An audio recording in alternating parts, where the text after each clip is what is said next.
Halo semua, selamat datang di channel Gabut Cerita. Sebelum ke pembahasan, Mimin mau berterima kasih untuk yang sudah subscribe dan like video di channel ini.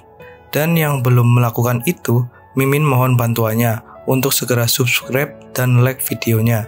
Dan jika teman-teman ada yang berminat untuk mentraktir Mimin kopi, link ada di deskripsi ya guys. Ya, kita lanjutkan. Sebelum ke part selanjutnya, kita mereview sedikit di part sebelumnya. Di part sebelumnya, Lin Fan telah menghajar anak buah Gu Kengqing yang mencoba untuk membalaskan dendam bosnya atau membalaskan dendam Gu Kengqing.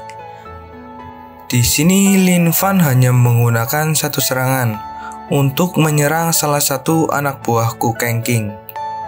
Anak buah Gu Kengqing yang melihat serangan overpower dari Lin Fan langsung terkena mental dan langsung berlalu pergi untuk meninggalkan tempat itu. Setelah para anak buah Gu Kengqing pergi, di sini Xiao Zhu mendekati Lin Fan dan mengajak Lin Fan untuk makan bersama.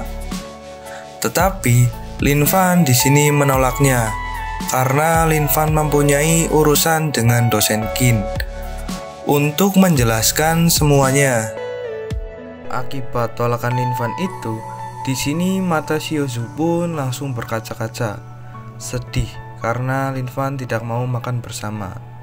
Tetapi Lin Fan di sini mencoba untuk menghiburnya dan menjanjikan bahwa keesokan harinya Lin Fan akan mengajak Xiao Zhu untuk makan bersama.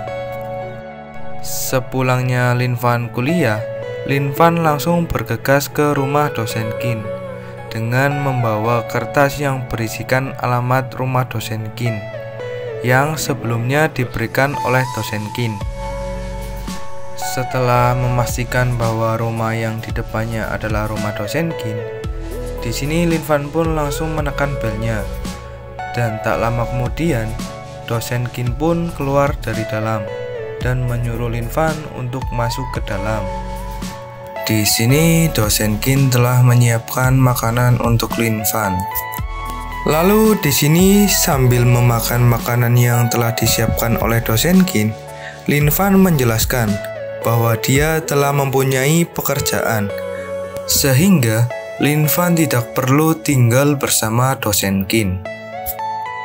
Setelah beberapa saat kemudian, Lin Fan dan dosen Qin telah selesai makan makanannya.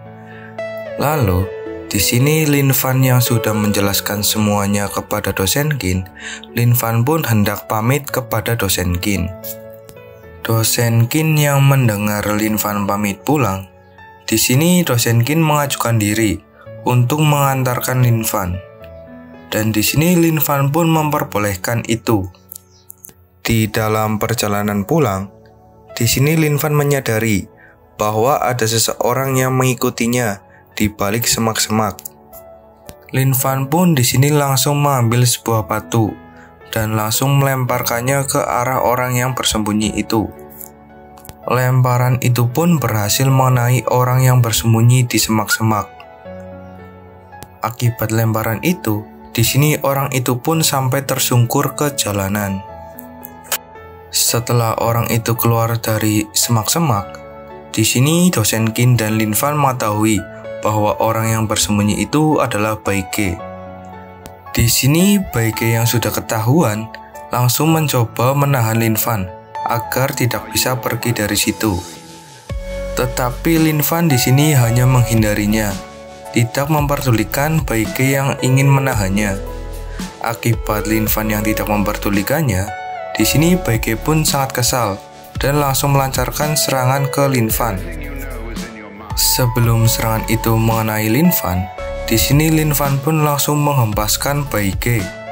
Dan akibat hempasan Lin Fan yang sangat keras, di sini Bai Ge pun terhempas sangat jauh sampai terbentur ke tiang listrik, sehingga Bai Ge mengeluarkan saus tomat yang sangat banyak dari mulutnya. Oke, sekarang kita akan melanjutkan ke part yang selanjutnya. Sebelum itu, siapkan kopi dan udut agar santuy. Kita intro dulu guys.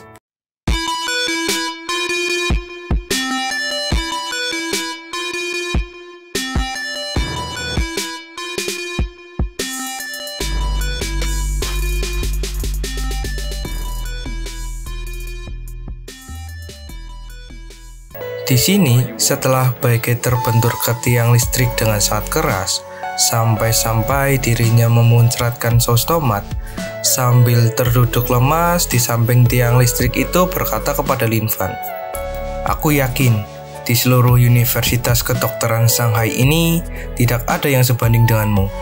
Tapi sayangnya kau bertemu denganku." Dosen Qin yang mendengar perkataan Baike barusan sangat khawatir kepada Lin Fan.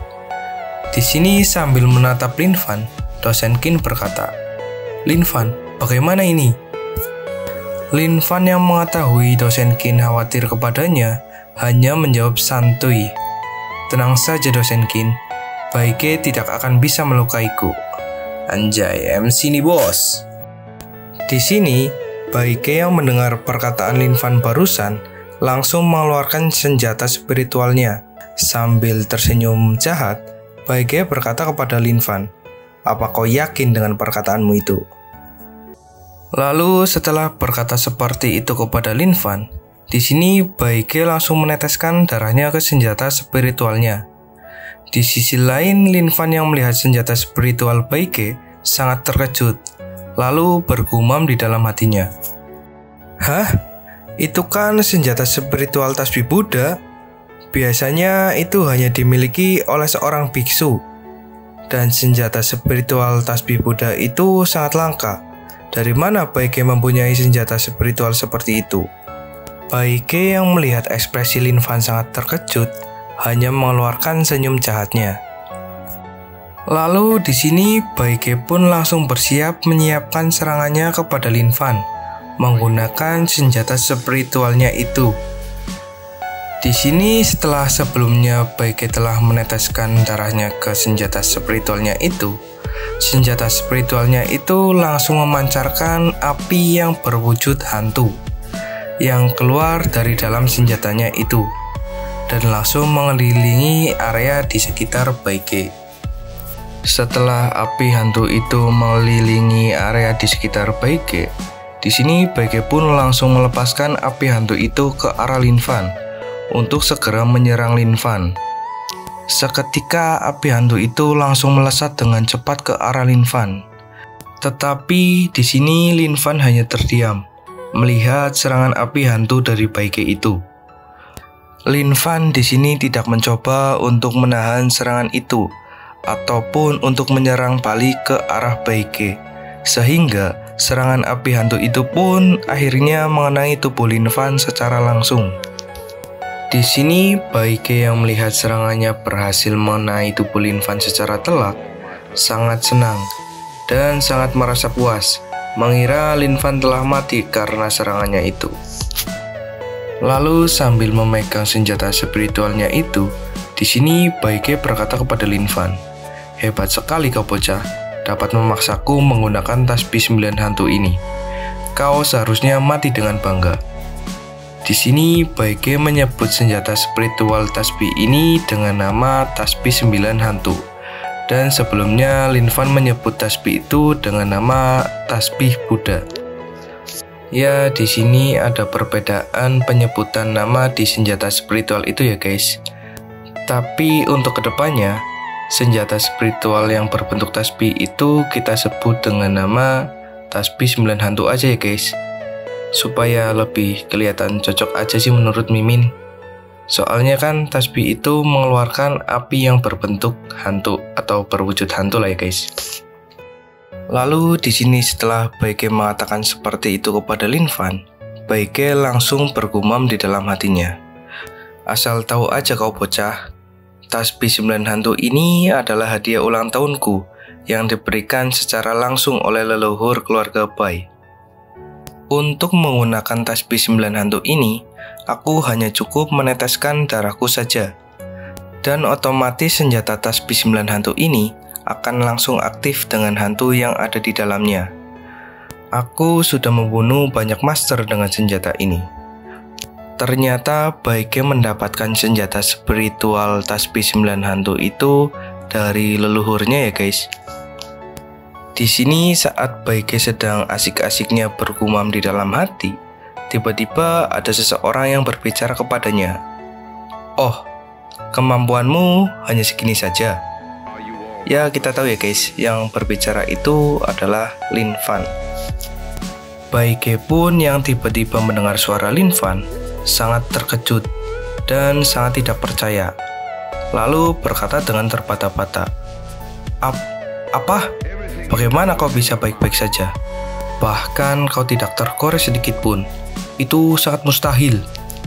Di sini Lin Fan yang melihat Baike terkejut langsung berkata, seranganmu itu sungguh mengecewakanku. Kau mau membunuh immortal sepertiku hanya menggunakan hantu receh seperti itu? Lawak kau, Dek. Baike yang mendengar perkataan dari Lin Fan pun sangat kesal. Lalu di sini Baike pun langsung melesat dengan sangat cepat ke arah Lin Fan untuk mencoba menyerangnya kembali sambil berkata, bagaimana kau masih hidup dan tidak terjadi apa-apa denganmu? Di sini Lin Fan yang melihat Baike berlari ke arahnya dengan sangat cepat dan berusaha mencoba untuk menyerangnya kembali, hanya diam-diam santuy. Lin Fan di sini hanya mengulurkan tangannya dan lalu menjentikan jarinya sambil berkata, akan kuperlihatkan padamu bagaimana kekuatan 9 api hantu yang sebenarnya. Di sini, setelah Lin Fan menjentikan jarinya, seketika api hantu pun keluar dan langsung mengelilingi di area tubuh Lin Fan. Lalu di sini Lin Fan pun langsung mengarahkan api hantunya menuju ke arah Baike. Dan seketika api hantu Lin Fan itu pun langsung menuju ke arah Baike dan langsung mengelilingi di area sekitar Baike. Di sini Baike yang melihat api hantu Lin Fan mengelilingi di area tubuhnya sangat panik, langsung berteriak, mustahil! Ini mustahil! Bagaimana kau bisa mengendalikan api hantu itu lebih baik dariku? Ya elah, dibilang mustahil dong. Menurut Lin Fan serangan seperti itu mah sungguh-sungguh easy ya guys. Lin Fan pun yang mendengar perkataan dari Baike itu langsung berkata dengan ekspresi dinginnya, dasar, orang mati tidak perlu mengetahuinya. Setelah mengatakan seperti itu, di sini Lin Fan pun langsung menurunkan jarinya sambil berkata, selamat tinggal. Di sini, setelah Lin Fan menurunkan jarinya, api hantu itu yang tadinya mengelilingi tubuh Baike pun langsung bergerak dengan sangat cepat untuk segera menyerang Baike. Baike pun yang melihat serangan Lin Fan makin dekat, semakin panik, lalu berteriak, aku tidak terima dengan kekalahan ini. Setelah Baike berteriak seperti itu, seketika, boom, serangan Lin Fan pun langsung mengenai tubuh Baike dengan sangat telak, sehingga tubuh Baike pun terbakar dengan sangat hebat. Di sini, setelah Lin Fan melakukan serangan itu, Lin Fan pun langsung berjalan menuju ke arah terbakarnya Baike. Saat sampai di tempat terbakarnya Baike, di sini hanya terlihat senjata spiritualnya saja, yang berarti tubuh Baike telah lenyap dan tidak tersisa ya guys. Lalu di sini Lin Fan pun langsung mengambil senjata spiritual itu, lalu bergumam di dalam hatinya, Ki dunia sudah makin menipis. Sangat sulit mendapatkan senjata spiritual seperti ini. Ya meskipun sedikit lemah, tapi daripada tidak sama sekali. Dosen Qin yang melihat kejadian itu semua sangat syok dan sangat tidak percaya apa yang baru ia lihat barusan. Lalu bertanya dengan terbata-bata kepada Lin Fan. Lin Fan, barusan itu apa yang kamu lakukan? Lin Fan pun di sini sambil tersenyum manis menjawab pertanyaan dari dosen Qin. Itu hanya semacam trik kecil saja kok. Setelah menjawab pertanyaan dari dosen Qin itu, Lin Fan pun sambil berlalu pergi berkata kepada dosen Qin, dosen Qin, kamu tidak perlu mengantarku pulang. Setelah mendengar perkataan Lin Fan seperti itu, di sini dosen Qin mencoba untuk menahannya dengan berkata, tapi Lin Fan di sini tidak menghiraukan perkataan dosen Qin yang mencoba untuk menahannya dan tetap berlalu pergi untuk meninggalkan dosen Qin. Dosen Qin yang melihat Lin Fan tetap pergi meninggalkannya, lalu berteriak kepada Lin Fan, "Lin Fan, terima kasih." Di sini Lin Fan yang mendengar teriakan itu pun hanya mengangkat tangannya, yang artinya mungkin oke, itu hanya masalah kecil. Mungkin loh ya anggap aja begitu ya guys. Di sini dosen Qin yang melihat Lin Fan semakin menjauh, lalu bergumam di dalam hatinya, "Lin Fan, sebenarnya kamu itu siapa?" Scene berganti di malam harinya. Di sini, Lin Fan telah berada di depan vilanya. Lalu, Lin Fan pun di sini langsung membuka pintu vilanya itu.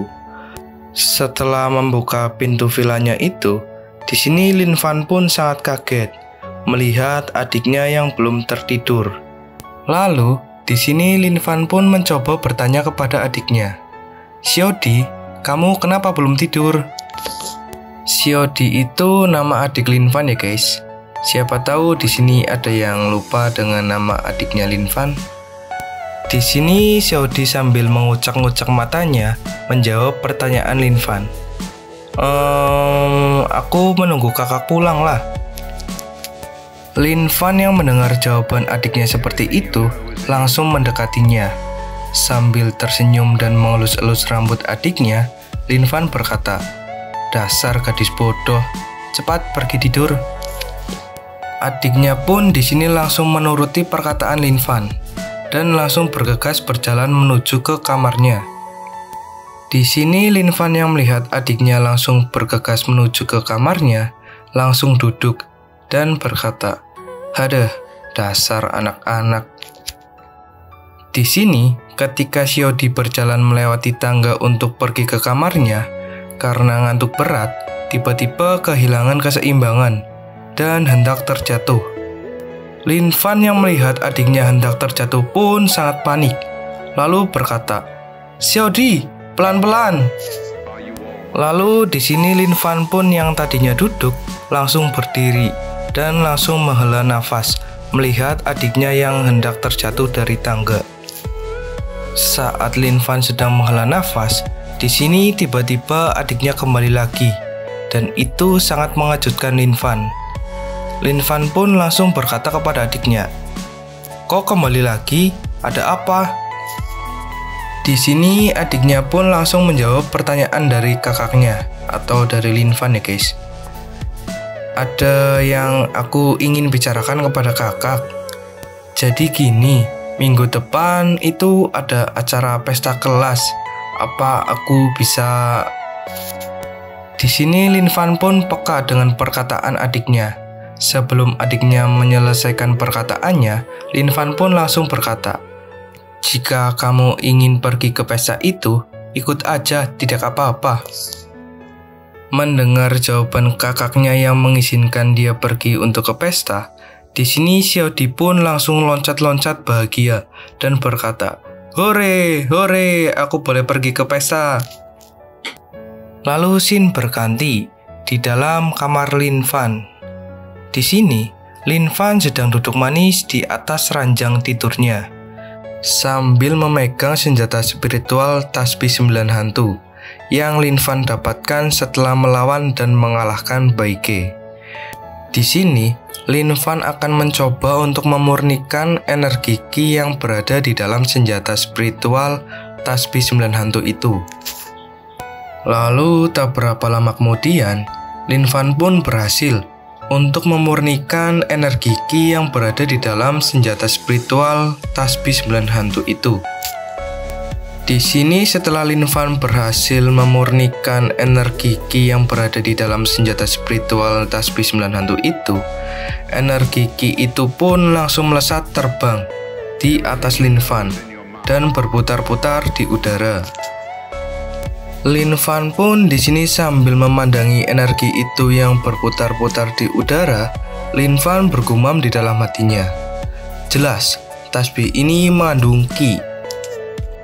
Pada waktu itu, saat bertarung dengan Bai Ge, aku tidak melihat bahwa Bai Ge mengeluarkan sebuah energi Qi. Bahkan menurutku, Bai Ge belum pernah belajar menggunakan energi Qi. Tapi bagaimana bisa Baige menggunakan teknik itu?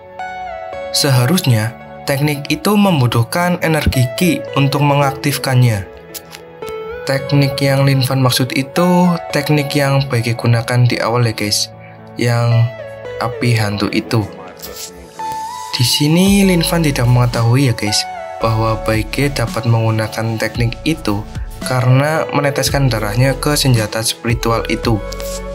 Ya, kita lanjutkan ya guys. Di sini masih Lin Fan yang sedang bergumam. Di dunia immortal, kultivasi terbagi menjadi 9 ranah, yaitu Ki Pratis. Ini dari awal ya guys. Ki Pratis, Foundation, Solidification, Emptiness, Nirvana, Immortality, Brokenness, Enlightenment, dan terakhir Domination. Di sini kalau ada salah dalam membacakan tulisan itu, Mimin minta maaf ya guys, karena Mimin tidak terlalu pintar dalam membaca bahasa Inggris.